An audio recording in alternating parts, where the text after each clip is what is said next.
Good afternoon and welcome to Seniors Count. I'm your host, Greg Jocelyn. On our show, we believe that you are the foundation on which Boston was built. So our goal is to connect you to resources, benefits, and information to enhance your life. Thanks for joining us. My guest today is Andrea Lovett. She's a storyteller and co-founder of Mass Mouth Incorporated, a nonprofit organization with an investment towards storytelling.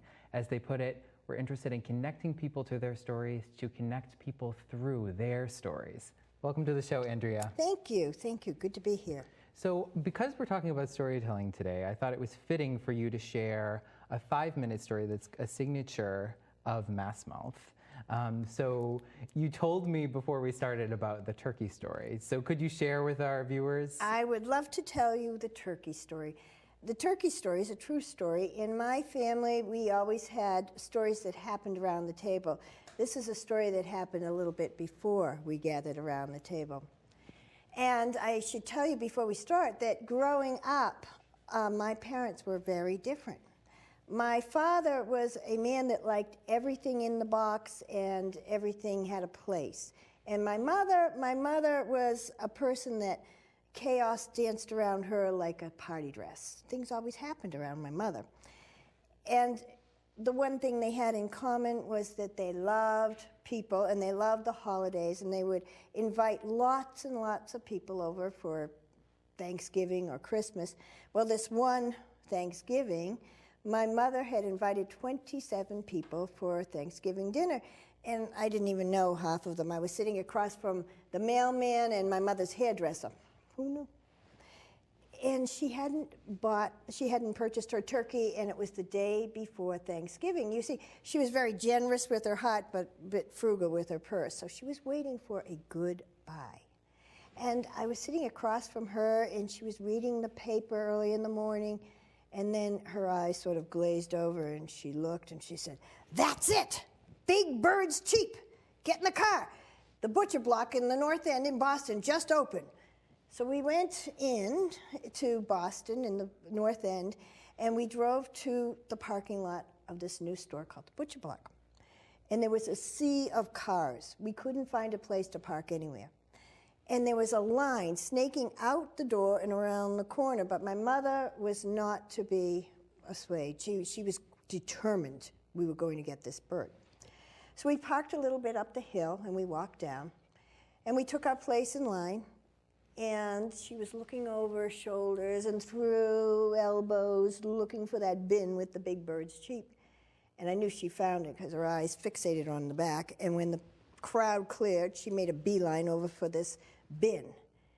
And she looked at me and she said, "Hold my waist, I'm going in." I said, "What?" "Hold my waist, I'm going in." My mother was going turkey diving.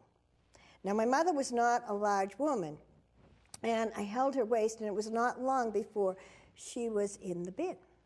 She was searching for a really big bird. And then she called over her shoulder, "Pull me up, I've got one." I said, "What?" "Pull me up, I have one." Attached to her hand was the largest bird I'd ever seen. It was the size of a small cow. It took 2 of us to bring it over to the conveyor belt and plop it on. And there was a man standing there with a scully cap and a long white coat with smudges all over it and a snub-nosed cigar. And he looked at that bird coming up and he said, "That's a big bird, lady, big bird." And he starts slapping the bird like this. There's cigar ash going all over my mother's Thanksgiving bird. And she gave him a cold stare. And she was not the type of woman that liked cigar ash seasoning on her Thanksgiving bird. He said, "You know what I'm going to do for you? I'm going to double bag it." He put the bird in the bag, handed my mother a handle and myself a handle, and we started to make our way up the street to the car. And we're talking back and forth, and all of a sudden something shifted in the bag, and we looked at each other, we caught each other's eye, and the bag burst open, and the turkey started to roll down the sidewalk, neck over tail, neck over tail, neck over tail, where it sort of teetered on the curb and sloughed over. My mother's face was as white as a ghost, if you could imagine. And she ran down to the curb, and she picked it up very carefully like this, and she turned it this way, and she turned it that way. And she said to me, "It's still good, let's get it in the car." So we went and we put it in the back seat of the car. In our house, we had a saying, and about halfway home, she looked at me and she said, "Now don't tell your father." We didn't tell my father much because he was a very nervous man. He might get overexcited that his bird ran down the sidewalk and landed in the gutter. So we brought the bird home, and we were exhausted. We put it on the kitchen table, and we went out and sat in the living room. When we heard this, boom, and we ran out in time to catch the dog and cat arguing over what was left of the turkey leg. My mother picked up the turkey, shooed them away, put it in the sink, washed it off, took a needle and thread, I don't lie, she did this, she reattached the bird to the leg. And then the next morning she got up really early because it was a big bird.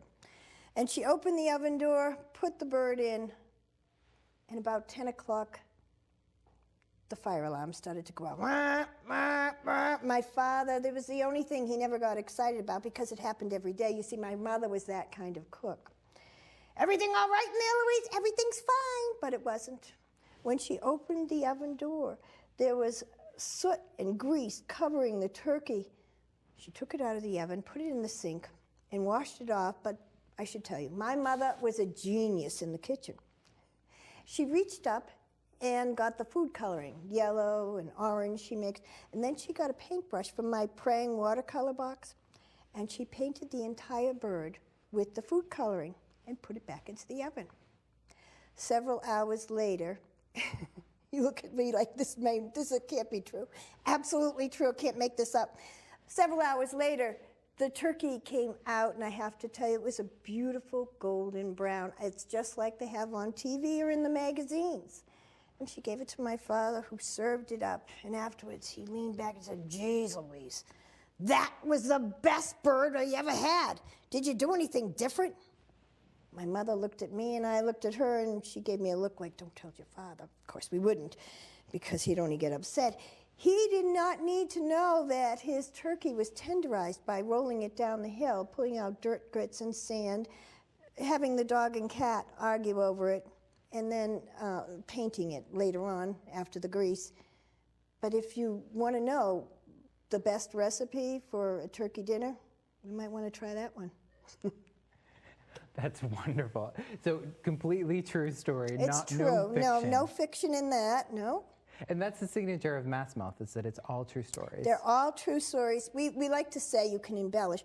They should be 98% true, and you can embellish a little bit, but they should be 98% true. Has anyone ever made up a story and claimed it's true? Actually, we did have that. Oh, okay. And you know why it's not done and why it shouldn't be done is because when you're invited to tell and listen to a true story, you go on a journey with that teller. And at the end, if you find out that that wasn't true, you feel like you've been duped or lied to. Yeah, you feel like you've been robbed. And actually, the person that did do this came in with that intention, and he won. And afterwards, the newspapers wanted to interview him, and he told them that what he had done. And they actually interviewed the second place winner, and he got a very small spot. And it was a controversy, and we learned early on that that's probably a rule that we have to add in there. They must be true, and so they are. Right. It is in the rules, yeah. I mean, but you don't have to make up a story to have a good story. You absolutely don't. Stories come from conversations. Stories come from, I mean, you just told the story that I told you the story outside. Stories come from conversations. And everybody, if you have a life, we like to say, if you have a life, you have a story. difference with poetry slams and story slams is that poetry, you can write your own poems, and some people are poets and some are not, but everybody has a story because you have lived a life. So can you tell me a little bit about the structure of a story slam and just describe what an evening is like at Massmouth? Oh, well, you experienced one. That's where we met, and they are so fun. It's a little bit of electricity in the air. Electricity. Because no one knows whose name's going to be pulled. The theme goes up a week or two or a month or two before, and it's 5-minute stories on a theme, and they are judged. There's a panel of 5 to 3 judges, and sometimes there's an audience choice. And it's exciting because you're sharing with the audience a life experience that you have, and people not only listen to that story, they experience the story. And we know that to be true because there was an experiment that was set up with an MRI, and they had, the doctor had a storyteller and a listener, and when the storyteller told the story, the listener's brain lit up in exactly the same places as the storyteller, which meant they weren't just listening, they were experiencing the story. We like to say where can you jump from a plane, give birth to quadruplets, and go deep sea diving, all from the safety of your chair? Right. I mean, and like just even you telling the story, I felt transported to all of the locations you were talking about. I could even smell the turkey and the burning, and it kind of feels like that. And you're transported, and you're not. You think about going to see a play where maybe something's acted out, but there's more power, I think, to imagining a story rather than having to see it in a movie or a play. They say the book is always better than the movie. I think that the reason that is because you're using your own imagination.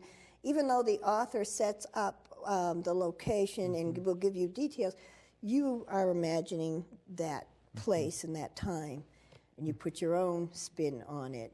And then the movie, you're looking at someone else's imagination, bringing it to life. Right, so we're wired for stories. We are wired for stories, it's true.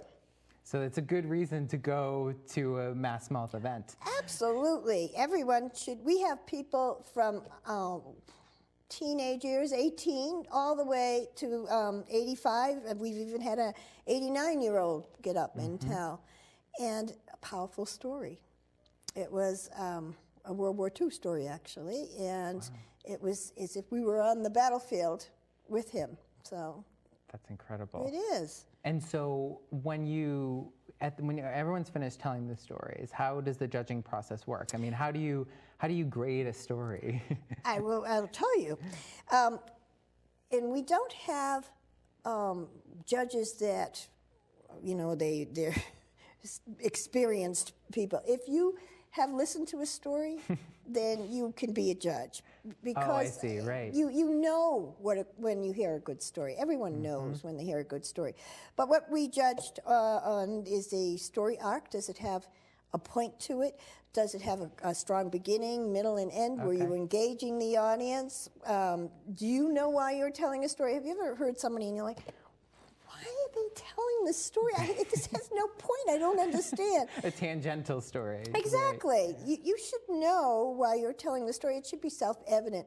When I teach workshops, I always say, who, what, where, when, but the why should be self-evident in the story. We should know why you're telling that story. Right. So essentially, you don't have to be a professional to be a judge. No. You absolutely do not. You just have to know that what's a good story. Everybody has a different opinion. And also closeness, connection to the theme. If you, the story slam that we did was Second Chances. Second Chances. So you don't want to come in and tell a story about the day you first time you're on a bike. You want to make sure you connect with the theme. Although the themes are usually 1 or 2 words so that they can be pulled and interpreted in a way that connects with the themes. For instance, when we do Arrows of Eros, that was the love one, or Stupid Cupid. Stupid Cupid, I like that. That's great. So you could pull it any different way, or Bitter. Bitter can be bittersweet. Bittersweet, Bitter can be a romance. Bitter can be so many different things to so many people. It's just a way you interpret bitter, as long as it connects with the theme. And so you also do, in addition to the slams, you do a lot of workshops. You call it the kick butt storytelling. I do. That's what it's become known as way back when. How to tell a 5-minute kick butt story. Right. And what I will do, everyone can tell a story, but can you tell it well so that other people will listen to you? I mean, there are elements that you want to make sure you include. And so besides the arc and the basic structure of a story, I mean, what are there any secrets about like stories that really resonate with us? I think so. A lot similes and metaphors. If you can connect your 5 senses to the content of your story, I mean, I could tell you, I came in and I went to Dunkin' Donuts and I got they were giving away donuts. You say, oh, okay. Yeah. They were giving away donuts the size of dinner plates. There was a line out the. It changes it up. Exactly. So you want to have some place that you're in. You want to make sure we don't want to be floating out in space. We're looking for those threads to connect with the story. Where do we connect with that story? Like the donuts, okay, we know this, and they were like that, so we can connect there. We have a reference point. People are always looking for that reference point so that they can connect. Right. So I think that's important. I also think you need to have a terrific, killer, kick-ass first line, because you have just a minute to connect, not even a minute to connect with your audience. They'll give you maybe a second chance if the second line is a killer, but you need to have a first line. What was the first line we were just talking about? Tell us that first line. So we were talking about my great-grandfather. Oh, don't even say that. Just tell us what that first line is. What was the first line? It was... The black socks. The black sock. He met his death with a black sock. What a great first line. That's a great first line. And I would want to hear, how can black socks kill you? Yeah. So in that story, my great-grandfather, it was the ink in his black sock that got infected to a wound. So before penicillin. That's right. That's a terrific story. I know that could be worked up. Well, maybe with that start working on it. But that's a good point, though, because you can think about, you can just start with one line and you can go anywhere. I mean, and that's exactly. It demystifies it in a way. If someone says, "Oh, I don't have a story," it's like, well, you pick a theme, pick a first line. And I always say, we don't memorize. None of us memorize our stories. Okay, so that's interesting. It is interesting. It is raw. Even a storyteller like myself will not memorize. You tell it so many times, you may internalize it, but you live this experience. It will come out. If I told that story 5 minutes from now, it would be slightly different. Sure. I never memorize. In fact, when you're watching somebody telling a story and listening, and they have, especially a writer, they have beautiful lines that they hate to kill, and they're searching. They get to this part, and they're like, and you think to yourself, they're searching for a line. they should throw that out. We say, kill your darlings. Kill your darlings. Because, and be open to just letting the story flow, so that it's more natural. Right, and so in order to kind of experience this, so there's one, we were talking about the slams itself and the workshops. In the Boston area, is there anything coming up that we should keep in mind as people? There's lists. We have a whole... Storytelling, when Norma and I began, we'd come off the board of the New England Lanes, the League for the Advancement of New England Storytelling, and that group actually was founded here in Boston, but it's a regional group, so now it's traveling around all over the region of New England. Okay.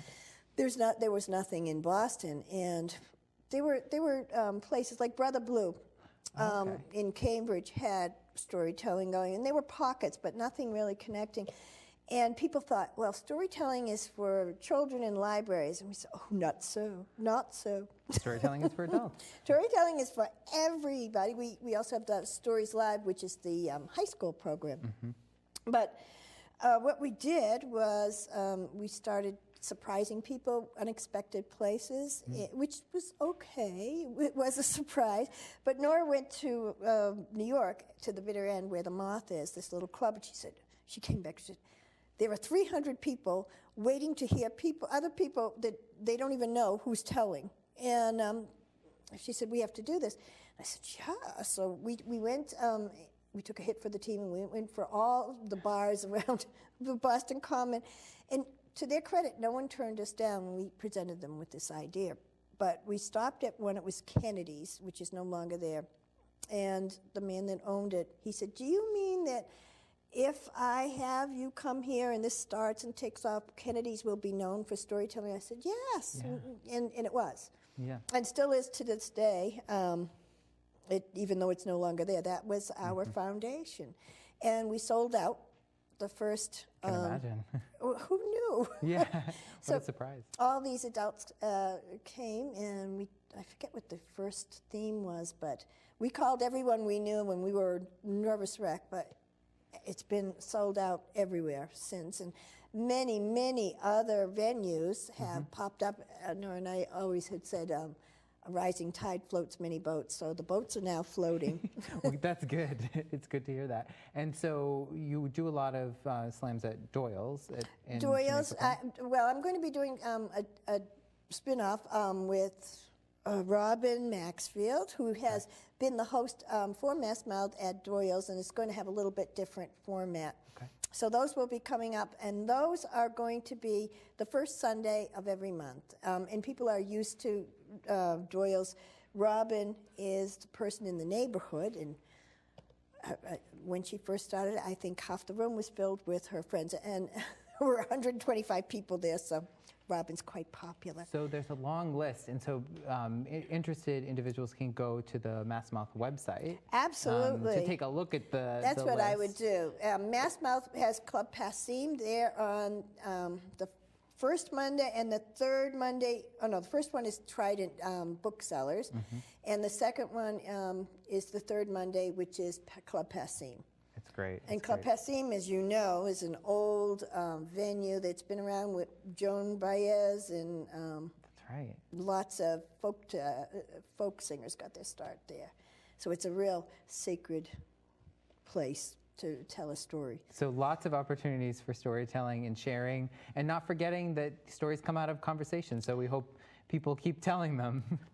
Yes, well, I'm going to tell you some stories when we leave. Okay. Well, thank you so much for sharing, and we will be glad to have you back anytime. Oh, thank you so much. Thank you. It was a pleasure. And thank you for watching Seniors Count. This is brought to you by the Mayor, Martin J. Walsh, and our Commissioner, Emily Shea. Please give us a call at 617-635-4366. You can also call the Mayor's 24-hour hotline, 617-635-4500. You can also email us or find us on Facebook. We hope you have a great afternoon. And clouds of white, bright blessed days, dark sacred nights, and I think to myself, what a wonderful world.